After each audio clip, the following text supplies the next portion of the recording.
Hello everyone, this is Rose Gold, and today we're going to be getting into another Reddit narration. If you like it, please subscribe and like, as this channel is literally a day old. But now let's get straight into it. Today's question is, what is the weirdest black, or what was the weirdest black market in your school? Posted by user Bluish Squid. We start off with the reply by user Lucky7x. Our elementary school utilized ice cream tickets. You got one if it was your birthday or if you did something that a teacher decided was exemplary. People would pass them around and asking for favors down the line.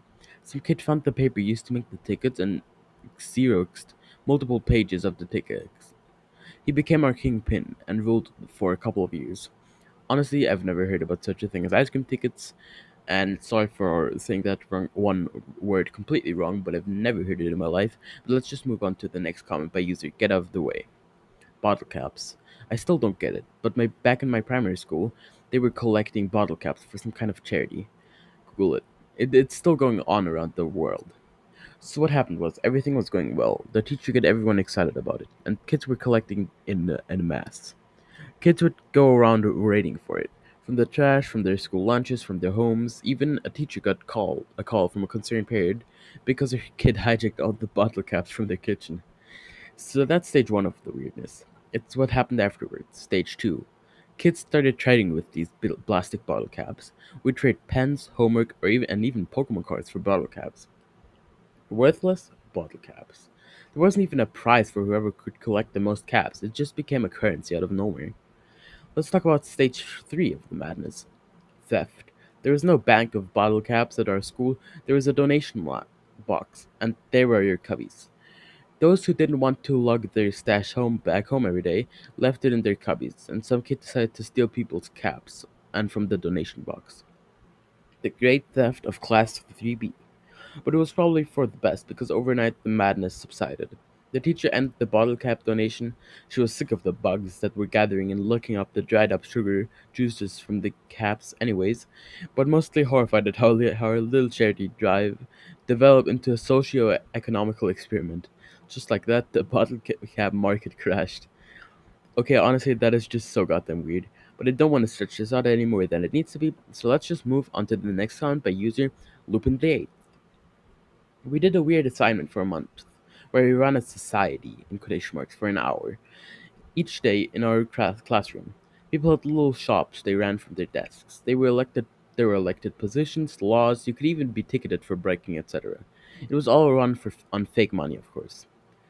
I got elected chief of police and handed out tickets for stuff like chewing gum in class, but a combination of laziness and not wanting everyone to hate me caused me to slack off. And I got fired after 2 weeks, so I opened a shop instead and sold stuff, including gum, which in hindsight made me look like a cop who became a drug dealer. The final week of this rolls around, and there's an announcement.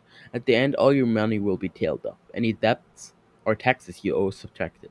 And any kid who wound up with a positive amount gets a pizza party.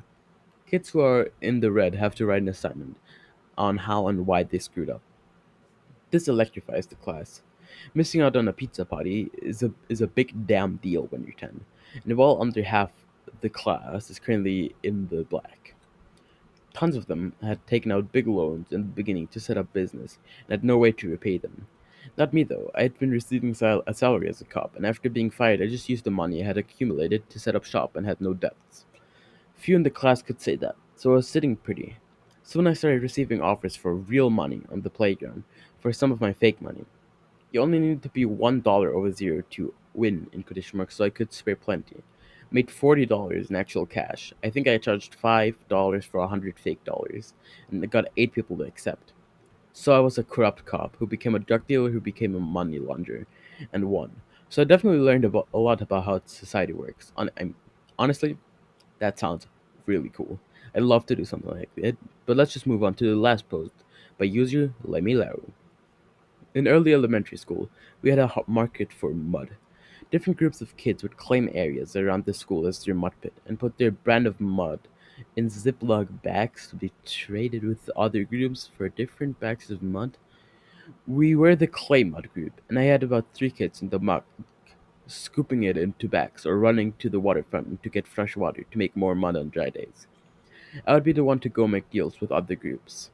We traded a lot of gravel, mod group because clay mud and cement mud are both good for building or some shit. Who knows? It made so much sense at the time. The principal and staff eventually stepped in to end it because all the kids came back to class filthy every day and giant holes littered every field and playground. Now, I hope you all enjoyed this. If you did, be sure to subscribe and like. But this was Rose Gold, and I am out.